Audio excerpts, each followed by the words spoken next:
la sexualité n'est pas un tabou. Ah ouais. Tout de suite. Et en fait, moi, j'ai été conditionnée, sans le savoir forcément, à ce que ce soit ma normalité. Donc, quand alors quelqu'un qui arrive dans le mouvement, qui voit ça, qui dit waouh, c'est quelqu'un qui a un problème avec la sexualité, qui dit c'est la porte ouverte. Mais moi, c'était ma normalité. Ce qui est fou, c'est que quand je sortais du mouvement, pour moi, c'était les gens qui n'étaient pas normaux parce que ça se touchait pas. Bah, c'est ça. J'en rigole, Ouais, ça m'évite de pleurer, ouais. mais c'était ma réalité. Mais pour moi, tout est insidieux, tout est ouvert à la sexualité. On t'amène ça très rapidement.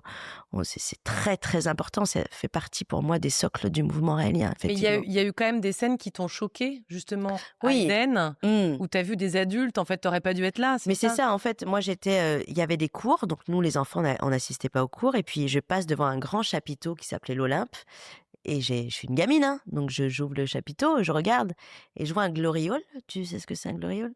Ouais, ouais, C'est un mur, un avec espèce des de mur trous. avec des trous, et je vois des sexes de ces trous, et puis les conjoints ou les personnes devaient sentir le sexe pour reconnaître le sexe, de De leur savoir si conjoint. de leur conjoint ou pas. Bref, je vois cette scène.